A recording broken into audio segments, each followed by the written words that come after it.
Hello friends, स्वागत है आपका कृतिका की पाठशाला में। दोस्तों, आज हम लोग नंबर सिस्टम में देखेंगे इकाई अंक कैसे ज्ञात करते हैं। क्या देखेंगे? इकाई अंक कैसे ज्ञात करते हैं। और मैं 2 से 3 रूल बताऊंगी। अगर आप लोगों ने 2 से 3 रूल जो बताऊं उसको अच्छे से समझ लिया तो आप किसी भी क्वेश्चन में अगर इकाई अंक पूछ रहा है तो आप ज़रूर बता लेंगे, वो भी चुटकियों में। तो चलिए वीडियो स्टार्ट करते हैं। दोस्तों, 2 तरह का है इसमें, जैसे संख्याओं के गुणनफल में इकाई अंक आप लोग से पूछ ले या घातांकी संख्याओं में इकाई अंक आप लोग से पूछे। तो सबसे पहले हम लोग देखते हैं संख्याओं के गुणनफल में इकाई अंक ज्ञात करना। दोस्तों, संख्याओं के गुणनफल में संख्या कितनी भी बड़ी क्यों ना दे दे, हम लोग को बस इकाई अंक को ही ध्यान में रखना है। जैसे आपका पहला क्वेश्चन है, इतना दिया गया 631 मल्टीप्लाई बाई 289 मल्टीप्लाई बाई 871, फिर मल्टीप्लाई बाई 429, फिर मल्टीप्लाई बाई 796। तो इसमें हम लोग क्या देखेंगे, बस ये जो इकाई अंक है तो इकाई अंक का गुणा हम लोग इकाई अंक से करेंगे। तो एक का जो मल्टीप्लिकेशन है हम लोग 9 से करेंगे, तो आपका एक का मल्टीप्लाई 9 में करेंगे तो कितना आ जाएगा 9। फिर 9 का मल्टीप्लाई हम लोग 1 में करेंगे तो तब भी कितना आएगा आपका 9 ही आएगा। फिर 9 का मल्टीप्लाई 9 में करेंगे तो कितना आ जाएगा 81 आ जाएगा। 9 9 जो 81। फिर ये आपका इकाई अंक क्या है, एक है। तो एक का मल्टीप्लाई हम लोग किस में करेंगे, 6 में करेंगे। तो 1 6 से कितना होता है 6 होता है। तो आपका ये जो संख्या दी गई थी इसका इकाई अंक कितना आ जाएगा 6। मतलब हम लोगों को पूरा मल्टीप्लाई करने की ज़रूरत नहीं है, बस इकाई अंक पूछा है तो इकाई अंक का मल्टीप्लिकेशन हम लोग इकाई अंक से ही करेंगे। अगर यहीं पे एडिशन दिया होता तो सबको हम लोग इकाई अंक को क्या करते, जोड़ते सभी इकाई अंक को। लेकिन यहाँ क्या दिया गया है, मल्टीप्लिकेशन। और दोस्तों, इसी में आपका ये जैसे गुणनफल है तो यहीं पे एडिशन भी हो सकता था, आपका जोड़ हो सकता था, घटाव हो सकता है। यहाँ मतलब एडिशन भी हो सकता था। तो हम लोग बस क्या लेंगे, इकाई अंक को ही लेंगे। यहाँ पे आपका नेगेटिव मतलब सब्सट्रैक्शन भी हो सकता था। तो कोई भी साइन हो, बस आपको क्या लेना है, इकाई अंक को भी लेना है। अब नेक्स्ट क्वेश्चन हम लोग देखते हैं। दोस्तों, नेक्स्ट क्वेश्चन आपका क्या है, कोई संख्या दी गई है। अब इसका हम लोग को क्या करना है, इकाई अंक ही लेना है। बस क्या लेना है, इकाई अंक। तो 7 का मल्टीप्लाई हम लोग किस में करेंगे, 5 में करेंगे। तो 7 का मल्टीप्लाई 5 में करेंगे तो आपका आ जाएगा 7 पच्चे 35। फिर 5 का ये इकाई अंक है तो 5 का मल्टीप्लाई हम लोग किस में करेंगे, 8 में करेंगे। 5 का मल्टीप्लाई जब 8 में करेंगे तो 8 पच्चे कितना होता है, 40 होता है, या 5 40। तो 40 हो गया। आप जीरो का गुणा किसी भी संख्या में करेंगे तो आपका क्या आएगा, जीरो ही आएगा। जीरो का गुणा हम लोग 3 में करेंगे तो कितना आ जाएगा, जीरो आ जाएगा। फिर जीरो का गुणा हम लोग 9 में करेंगे तभी कितना आ जाएगा, जीरो। मतलब अगर जीरो आ गया आपका मल्टीप्लिकेशन में कहीं पे भी तो उसका मतलब इकाई का मान क्या होगा, शून्य ही होगा। आपको पूरा गुणा करने की ज़रूरत ही नहीं है। तो इसका ऑप्शन ए बिल्कुल सही है। मतलब दोस्तों, अगर कहीं भी मल्टीप्लिकेशन करने पे आपका शून्य आ गया तो आगे अगर हम लोग मल्टीप्लिकेशन करेंगे तब भी वो शून्य ही आएगा। इसलिए इकाई अंक आपका क्या होगा, शून्य ही होगा। नेक्स्ट देखते हैं हम लोग। दोस्तों, आप लोग का नेक्स्ट क्वेश्चन है, ये भी आपका किससे रिलेटेड है, गुणनफल से ही रिलेटेड। इसमें भी आपका इकाई अंक पूछा गया है। तो 3 का मल्टीप्लिकेशन हम लोग 8 में करेंगे तो कितना हो जाएगा, 3 8 24। फिर आपका 4 का मल्टीप्लिकेशन हम लोग किस में करेंगे, 7 में करेंगे तो ये क्या हो जाएगा 28, 4 7 28। फिर 8 का मल्टीप्लिकेशन हम लोग 6 में करेंगे तो क्या हो जाएगा, 8 6 48। तो इसका इकाई अंक कितना आया, 8 आया। क्या आया, 8 आया। ऑप्शन बी आपका बिल्कुल सही है। फिर दोस्तों, आपका नेक्स्ट क्वेश्चन है, फिर ये संख्या दी गई है और इसमें भी क्या पूछा है, आपका इकाई अंक पूछा गया है। तो हम लोग बस इकाई अंक को ही देखेंगे। तो 8 पच्चे क्या होता है आपका, 40 होता है। अब देखिए आपका क्या इकाई अंक क्या आ गया, शून्य आ गया। अब हम शून्य का गुणा किसी से भी करेंगे तो हमेशा शून्य ही आएगा। तो इकाई अंक आपका क्या हो जाएगा, शून्य। यहाँ पे हम लोग को मल्टीप्लिकेशन करने की आवश्यकता नहीं है। मतलब इसका इकाई अंक आपका क्या होगा, शून्य होगा। यही आपका राइट आंसर है। अब दोस्तों, हम लोग नेक्स्ट टाइप देखते हैं, घातांकी संख्याओं में इकाई अंक ज्ञात करना। घातांकी संख्याओं में इकाई अंक ज्ञात करना। दोस्तों, ये आपका क्या कहलाता है, ये आपका आधार है और इसके ऊपर जो ये लगी हुई है ये आपका क्या कहलाता है, घात कहलाता है। तो आधार का जो इकाई अंक है, आधार का इकाई अंक है, ये या तो 0 हो सकता है, या तो 1 हो सकता है, या तो 2 हो सकता है, या तो 3 हो सकता है, या तो 4 हो सकता है, या तो 5 हो सकता है, या तो 6 या 7 या 8 या 9। इन्हीं संख्याओं में से कोई एक संख्या होती है आपकी इकाई अंक पे। मतलब यहाँ आधार में जो इकाई अंक है, जैसे यहाँ पे इकाई अंक पे आपका क्या है, 5 है। तो दोस्तों, जो आपका अगर यहाँ इकाई अंक पे आपका 0 रहे या क्या रहे, 1 रहे, या आपका 5 रहे, या 6 रहे, अगर ये संख्या आपका इकाई अंक पे है और इसके घात कितनी भी हो, क्या हो, इसके घात कितनी भी हो, आधार का संख्या अगर इकाई अंक मतलब जो आधार है, अगर इसका इकाई अंक 0 हो, 1 हो, 5 हो, या 6 हो और इसके ऊपर घात कितनी भी हो तो सेम वही संख्या उसकी वही इकाई अंक होती है। मतलब अगर 0 का पूछे तो वही 0 ही होगा, 1 का पूछे तो 1 ही इकाई अंक होगा, 5 का 5 ही इकाई अंक होगा और 6 का 6 ही इकाई अंक होगा। जैसे यहाँ पे आपका 5 है ना, इतना बड़ी संख्या दी गई तो इसके पावर कितना है 65 है। तो ये देखिए आपका 5 है ना, तो इसका इकाई अंक आपका 5 ही होगा। क्या होगा? 5 ही होगा। तो ऑप्शन आपका सी बिल्कुल सही है। मतलब अगर यहाँ 5 होता या 0 होता या 1 होता या 6 होता तो सेम वही संख्या आपका इकाई अंक होती है, इसके पावर कितनी भी घात क्यों ना हो। ये आपका पहला रूल है। दोस्तों यहाँ पे देख लीजिए कि यदि घातांकी संख्या, मतलब कौन सी संख्या होनी चाहिए? घातांकी संख्या होनी चाहिए, मतलब घात वाली, कि आधार में इकाई का अंक, अभी बताया ना, इकाई का अंक या तो 0 हो या 1 हो या 5 हो या 6 हो, तो उसके सरल मान में इकाई का अंक वही सेम संख्या होती है। मतलब 0 का 0 होगा, 1 का 1 होगा, 5 का 5 होगा, 6 का 6 होगा। जैसे आपका कोई क्वेश्चन दिया रहे ऐसे, ये दिया रहे 2 3 0 के पावर 431 रहे, इसमें इकाई अंक पूछे तो ये 0 है और 0 के पावर इकाई अंक आपका क्या है? 0 है और 0 के पावर कोई भी संख्या हो तो इसका जो इकाई अंक होगा वो 0 ही होगा। या दूसरी कोई संख्या दी रहे आपकी, दी रहे 346, इसके पावर आपका 41 है, तो इसका इकाई अंक पूछे तो ये इकाई पे आपका क्या है? 6 है, तो ये इसका भी इकाई अंक हमेशा 6 ही होगा। 5 का हम लोग ऊपर देख लिए। ऐसे अगर आपका दिया रहे 1 का 341 के पावर 441 रहे तो इसका इकाई अंक पूछे तो ये आपका एक ही होगा इसका इकाई अंक। तो यही रूल आप याद रखिए, ये आपका पहला रूल है। अब दोस्तों आपका नेक्स्ट क्वेश्चन दिया गया, इसके पावर 29 है और इस संख्या के पावर कितना है? 48 और बीच में आपका क्या है? मल्टीप्लिकेशन का साइन है।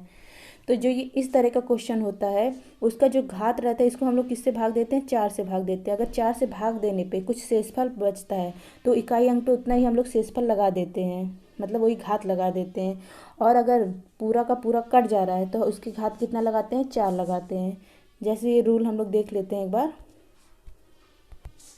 ये देखिए घातांक को, जो घातांक मतलब ये जैसे आपका आधार है और इसके पावर हम लोग कुछ लगा दिए, जैसे 32 23 लगा दिए, तो ये आपका क्या कहलाता है? ये घातांक कहलाता है। तो क्या लिखा है, क्या कह रहा है कि घातांक को 4 से भाग देने पर, घातांक को जो हम लोग 4 से भाग देते हैं तो जो शेषफल आता है वही आधार की इकाई अंक पर घातांक लग जाता है। जो आधार का इकाई अंक रहता है उसी पे हम लोग उतना घातांक लगा देते हैं जो शेषफल आता है, फिर उसको सॉल्व करते हैं, तो वही आपका क्या होता है? इकाई अंक होता है। और नेक्स्ट है कि और जब शेषफल में कुछ नहीं बचता तो पावर हम लोग क्या लगाते हैं? मतलब घातांक तब 4 लगा देते हैं। अगर पूरा का पूरा 4 से विभाजित हो जा रहा है तो हम लोग घातांक 4 लगाते हैं। अगर कुछ शेषफल बच रहा है 4 से, मतलब हम लोग जो डिवाइड कर रहे हैं घातांक को, तो वही शेषफल हम लोग इकाई अंक पे लगा देते हैं। जैसे आपका ऊपर वाला क्वेश्चन है, देखते हैं हम लोग उसको। दोस्तों ये जो संख्या दी गई है इसके घात कितना है? 29 है और इस संख्या के घात कितना है? 48 है। तो सबसे पहले हम लोग क्या करेंगे? घात को 4 से भाग देंगे, मतलब डिवाइड करेंगे 4 से और देखेंगे शेषफल बचता है कि नहीं। तो ये देखिए 4 7 28, आपका बच कितना रहा है? शेषफल 1 बच रहा है। और ये देखिए 4 एकम 4, 4 दूना 8, ये पूरा कट जा रहा है और शेषफल यहाँ कुछ नहीं बच रहा है। अब हम लोग क्या करेंगे? जो इकाई अंक इसका कितना है? इस संख्या का 7 है। तो 7 के पावर आपका जो शेषफल बच रहा है वही रखेंगे। तो इसके शेषफल कितना बच रहा था? 1 बच रहा था, तो 7 के पावर हम लोग 1 रखेंगे। और बीच में आपका मल्टीप्लिकेशन का साइन है तो मल्टीप्लिकेशन का साइन लगाएंगे। यहाँ इसका इकाई अंक कितना है? तो 3 है, तो यहाँ पे 3 रखेंगे। और यहाँ शेषफल कुछ भी नहीं बच रहा था तो हम लोग क्या कहते हैं? जब शेषफल कुछ भी ना बचे तो उसके पावर कितना लगाते हैं? 4 लगाते हैं। तो आपका क्या आ गया? 7 के पावर 1, 7 के पावर अगर 1 है तो आपका ये 7 ही होगा। और ये 3 के पावर 4 है, मतलब 3 का गुणा हम लोग 4 बार करेंगे तो 3 तिरिका 9, ये आपका क्या हो जाएगा? 3 गुणे 3 गुणे 3 गुणे 3, ये हो जाएगा 3 तिरिका 9, 9 तिरिक 27, 27 यहाँ कितना होता है? 81, कितना होता है? 81। अब 7 का ये आपका ये है 7 और इसका इकाई अंक कितना है? 1 है, मतलब 7 गुणे 81। अब इसका इकाई अंक क्या है? 1 है, तो हम लोग 7 का गुणा 1 में करेंगे तो आपका आ जाएगा 7। तो ये आंसर इसका क्या हो जाएगा? 7। ऑप्शन बी आपका बिल्कुल सही है।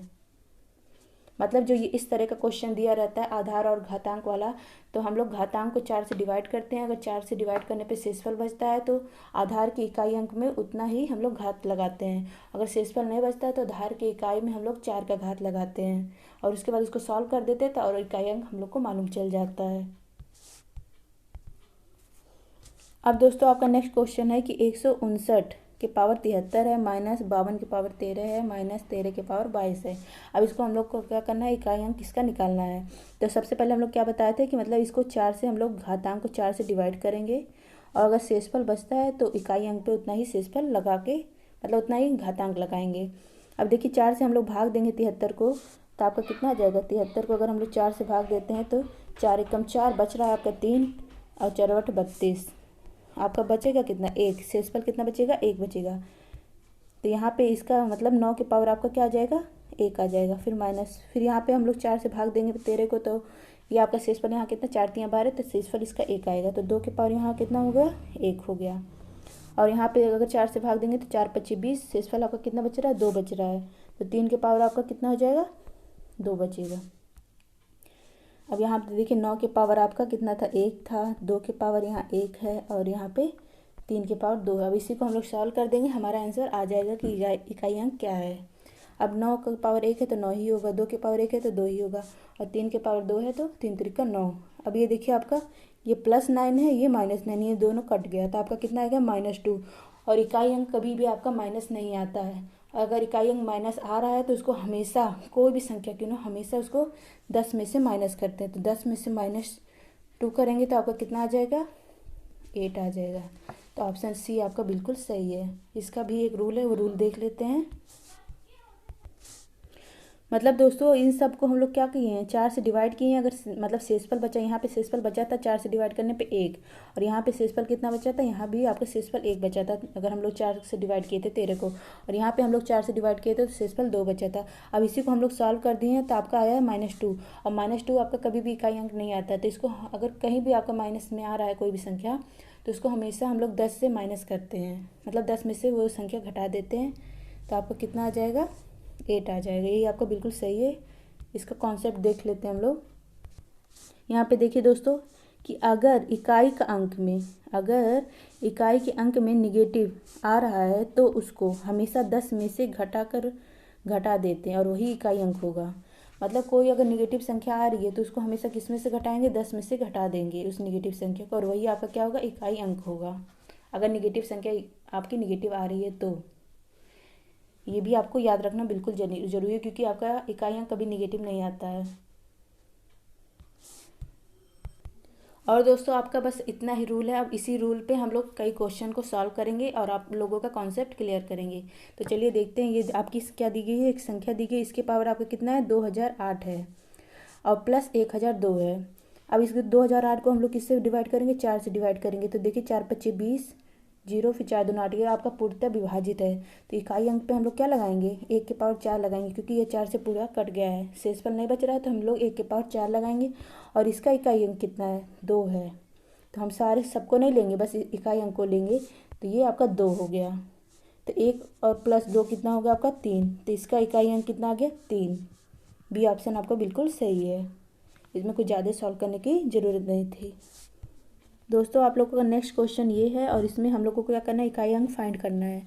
अभी हम लोगों ने ऊपर देखा दोस्तों कि आधार का अगर इकाई अंक आपका 0 हो, 1 हो, फिर आपका 5 हो या 6 और उसके घात कुछ भी हो, मतलब अगर इकाई अंक, आधार का इकाई अंक क्या हो, 0 हो, 1 हो, 5 हो या 6 हो, और इसके घात कोई भी संख्या, तो सेम वही संख्या आपका इकाई अंक होती है। सेम वही संख्या 0 1 5 6। तो यहाँ पे देखिए आपका आधार का इकाई अंक क्या है, आधार का इकाई अंक 1 है। तो इसका आधार का इकाई अंक 1 है, तो इसके घात कितना भी होगा तो इकाई अंक कितना आएगा, 1 ही आएगा। ऐसे यहाँ पे भी है तो ये भी 1 ही आएगा। फिर 6 के घात इतना है तो ये भी आपका 6 ही आएगा, प्लस मतलब साइन सही से लगाइएगा। और 5 के घात है तो ये भी आपका 5 ही आएगा, फिर -6। अब ये देखिए प्लस है तो इसका इकाई अंक कितना है, 259 है, तो इसका इकाई अंक कितना है, 9 है। तो यहाँ पे हम लोग 9 लिखेंगे। अब प्लस प्लस वालों को हम लोग एक साथ जोड़ लेते हैं, तो 1 और 2 हो गया, और 2 5 कितना हो गया, 7 हो गया, और 7 9 कितना आपका हो गया, 7 9 16 हो गया। अब हम लोग क्या करेंगे, निगेटिव वाले को एक साथ जोड़ेंगे, 6 6 कितना हो गया आपका, 12 हो गया। अब इसमें से 16 में से 12 घटाएंगे, आपका कितना आ जाएगा, 4। तो इकाई अंक आपका कितना आ गया, 4 आ गया। यही आपका बिल्कुल सही है, ऑप्शन बी।